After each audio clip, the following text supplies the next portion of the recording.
డాబర్ ఆమ్లా ఉసిరి hair oil పునర్వివాహం.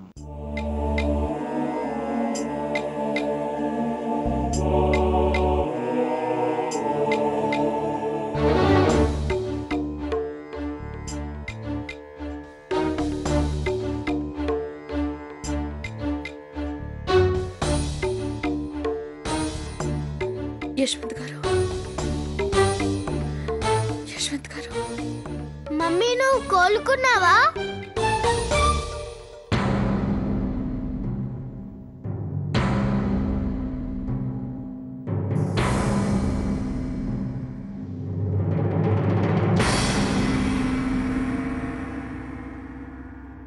నేను ఇప్పుడే డాక్టర్ అంకుల్ని పిలుచుకొని వస్తాను.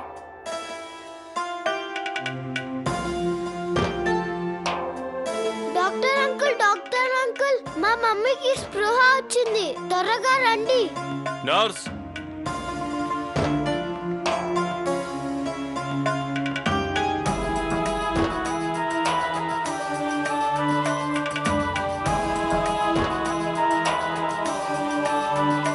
ఇంజెక్షన్ ఇవ్వు.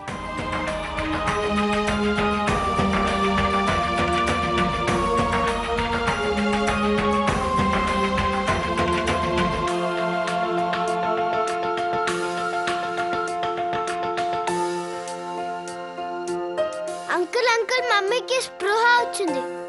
స్పృహ వచ్చిందా?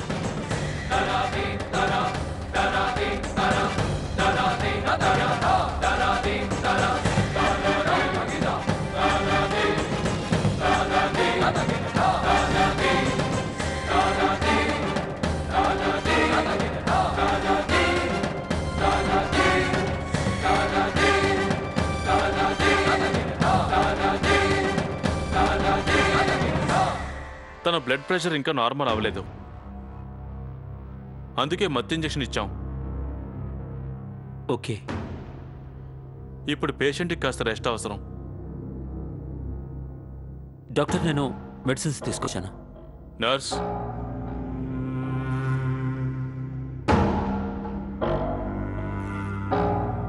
డాక్టర్ అంకుల్ ఏం చెప్పారు అంకుల్? ఇందాకనే మాట్లాడింది, మళ్ళీ ఎందుకు పడుకుంది? బాబు, మీ మమ్మీకి ఇప్పుడు బానే ఉంది. తన కాస్త విశ్రాంతి కావాలి కదా, అందుకే పడుకుంది. మళ్ళీ లేచిన తర్వాత పూర్తిగా కోలుకుంటుంది. ఓకే, పక్కా? Don't worry.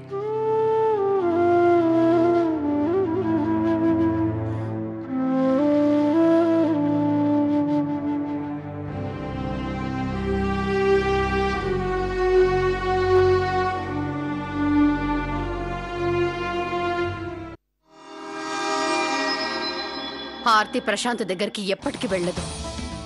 తనెప్పటికీ ప్రశాంత్ని క్షమించదు. మీరసలు అలా ఎలా ఆలోచించారండి? తను చావనైనా చస్తుంది లేదా ఆశ్రమానికైనా వెళ్ళిపోతుంది, కానీ ప్రశాంత్ దగ్గరికి మాత్రం ఎప్పటికీ వెళ్ళదు.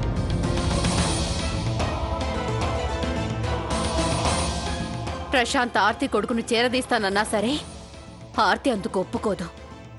తన బిడ్డపై ఆర్తి ప్రశాంత్ నీడని కూడా పడనివ్వదు.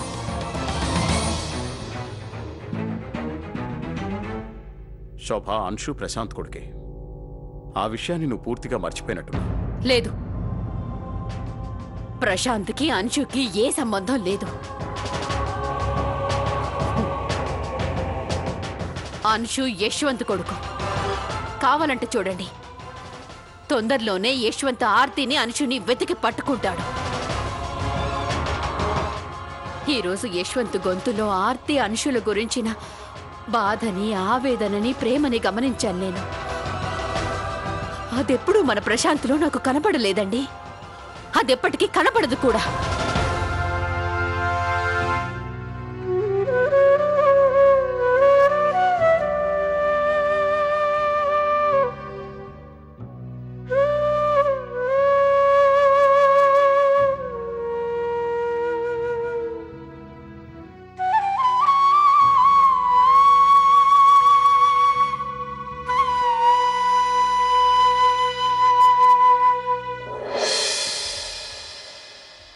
అంకుల్, మీ ఫోన్ నుంచి మా డాడీకి కాల్ చేయనా? డాడీ తప్పకుండా ఇక్కడికి వస్తారు. కానీ నువ్వే కదా నీకు నంబర్ గుర్తులేదని చెప్పావు. ఇప్పుడే గుర్తొచ్చింది. పక్కా? ఆ ఇదిగో.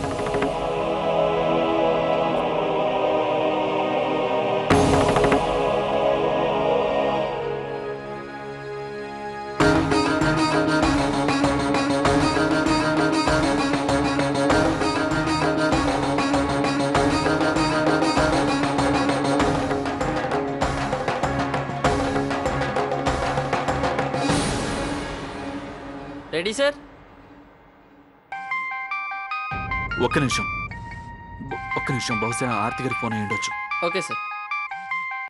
హలో హలో హలో ఆర్తి గారు, నాకు మీ వాయిస్ వినపడడం లేదు. హలో హలో ఆర్తి గారు.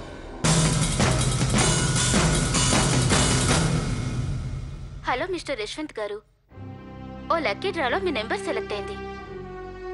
మీకు మీ ఫ్యామిలీకి గోవా వెళ్ళడానికి ఫ్రీగా టికెట్స్ ఇస్తున్నాం. Sorry ma'am, I'm not interested. Sir దయచేసి మీ మొబైల్ స్విచ్ ఆఫ్ చేయండి ప్లీజ్.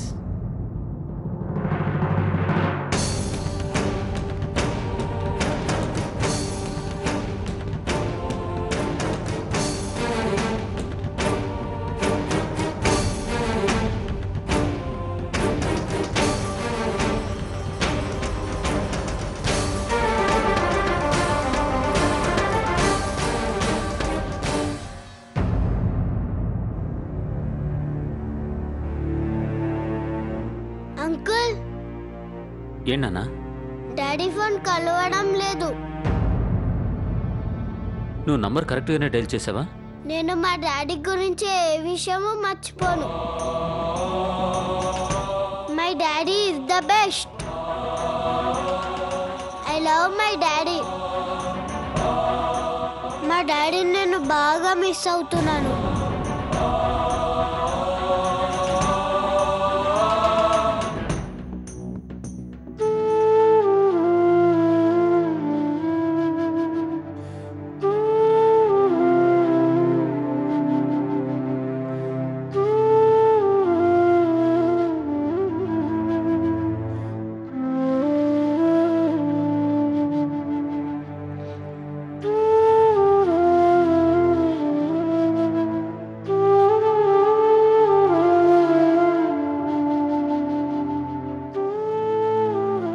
నువ్వు కార్టూన్ చూస్తావా? సరే అయితే నువ్వు ఇక్కడ కూర్చో మెల్లగా.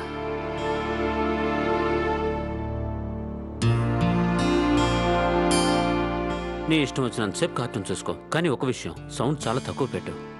మమ్మీ పడుకుంది అందుకేగా.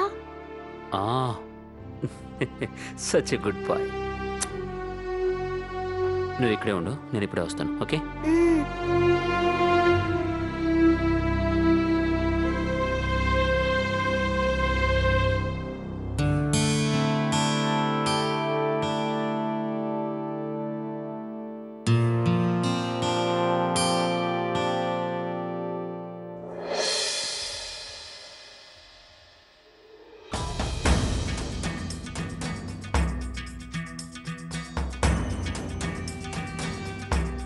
ఎందుకో తెలియదు ఒక్క క్షణం కూడా నీకు దూరంగా ఉండలేకపోతున్నాను. ప్రణతి నన్ను నీకు దూరం చేయొద్దు ప్లీజ్. మర్యాదగా ఇక్కడి నుంచి వెళ్ళిపో. నన్ను కొట్టి చాలా పెద్ద తప్పు చేశావు. ధిక్కారు. నీ అరుపులు విని ఎవరు నిన్ను కాపాడడానికి రా.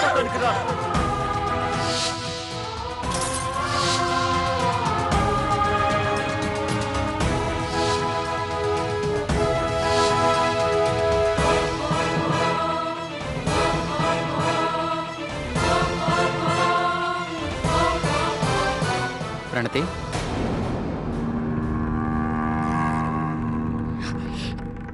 ఏమైంది?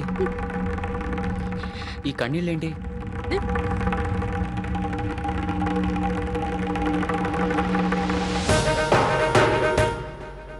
ప్లీజ్ ప్రణతి, నువ్వు ఏడుస్తుంటే నేను చూడలేనా?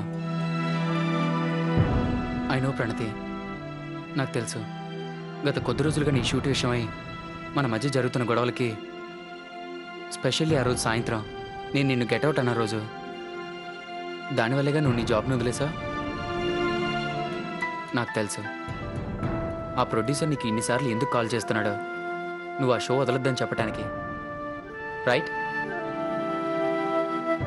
చూడు ప్రణతి, నువ్వు ఆ ప్రాజెక్ట్ కంప్లీట్ చేయాలి అనుకుంటే ఖచ్చితంగా చెయ్యి. నాకు ఎలాంటి అబ్జెక్షన్ లేదు.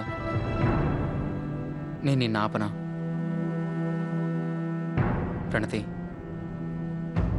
ఆర్తి వదిన వెళ్ళిపోయాక నేను రియలైజ్ అయ్యాను, మన ఈగోలు, మన బాధ్యతలు, మన కోరికలు, వీటన్నిటికంటే మన రిలేషన్ ఇంపార్టెంట్ అని.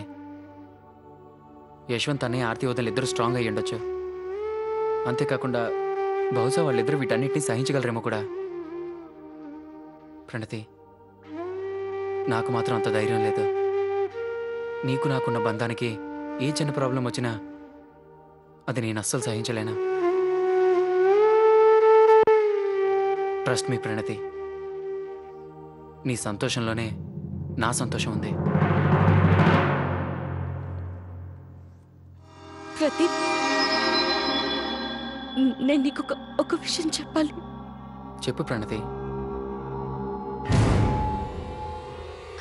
ప్రదీప్,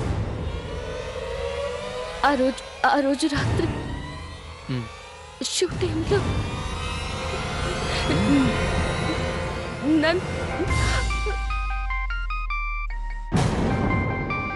వెళ్ళు, ఎవరు ఫోన్ చేశారో చూడు.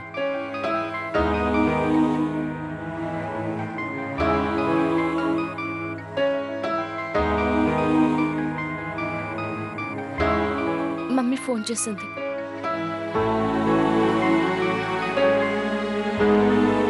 హలో మమ్మీ, నీ వాయిస్ వినిపించట్లేదు. హలో,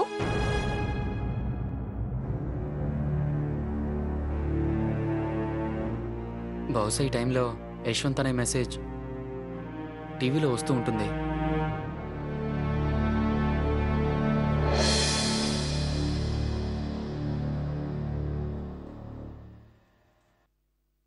ఆర్తి గారు, ఒకవేళ మీరు నా మెసేజ్ చూస్తూ ఉంటే కనుక, లేదా నా మాటలు వింటుంటే కనుక, నేను మీకు ఒక్కటే చెప్పదలుచుకున్నాను.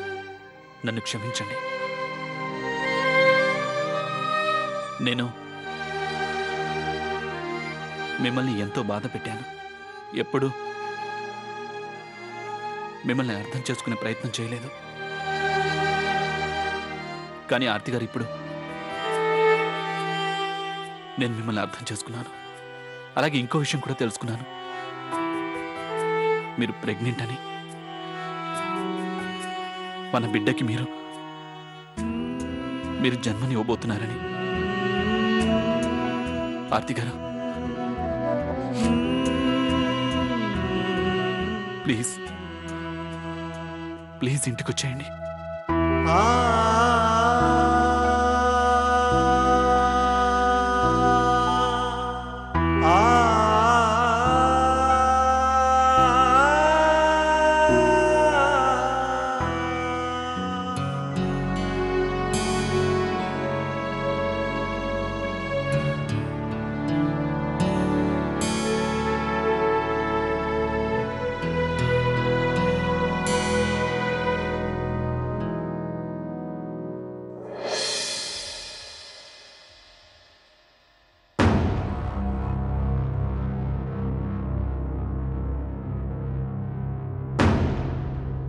ఇతన్ని నేను ఎక్కడో చూసినట్టుంది.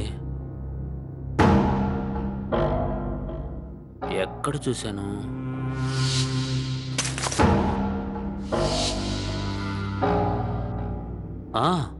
ఇతను అతనే కదా మెడిసిన్స్ కింద పడిపోతే కొనిచ్చింది. కానీ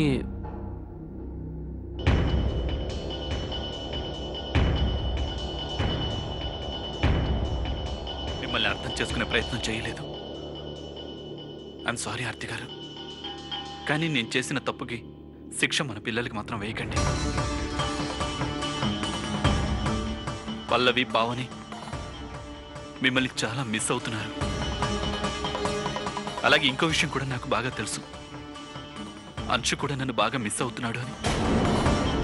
ప్లీజ్ ఆర్తి గారు, నేను చేసిన తప్పులకి మీరు పిల్లల్ని శిక్షించకండి. ఇంటికి తిరిగి వచ్చేయండి.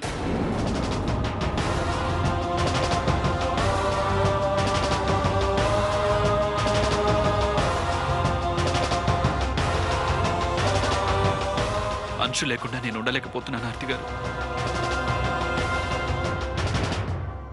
మీరు ఎక్కడున్నా సరే దయచేసి నాతో చెప్పండి. పరిగెత్తుకుంటూ మీ దగ్గరికి వచ్చేస్తాను. ప్లీజ్ ఆర్తి గారు, ప్లీజ్.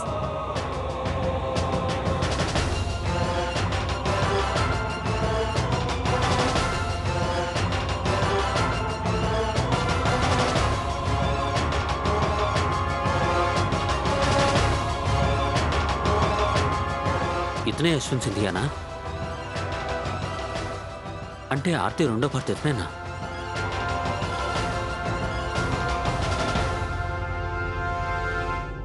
ఎవరైనా ఈ టైంలో నన్ను టీవీలో చూస్తున్నట్టయితే మీ అందరినీ నేను చేతులు జోడించి వేడుకుంటున్నాను.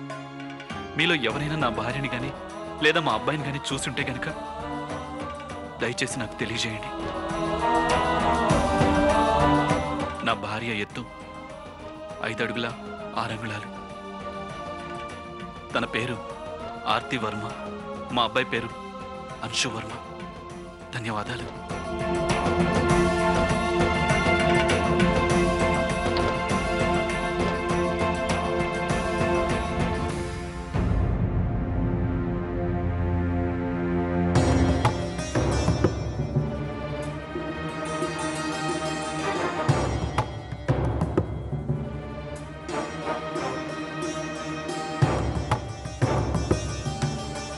యశ్వంత్ నాకు తన phone number రాసిచ్చాడా?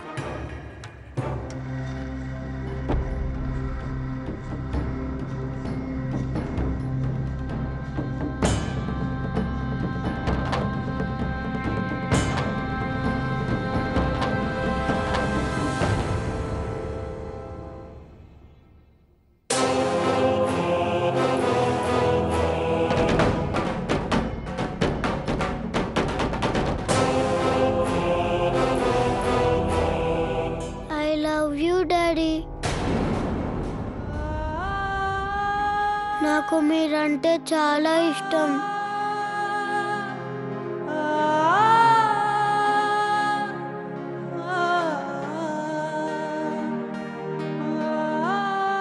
I miss you, Daddy.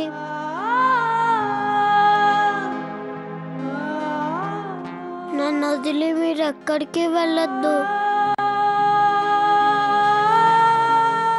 ఓకేనా daddy? I love you, Daddy.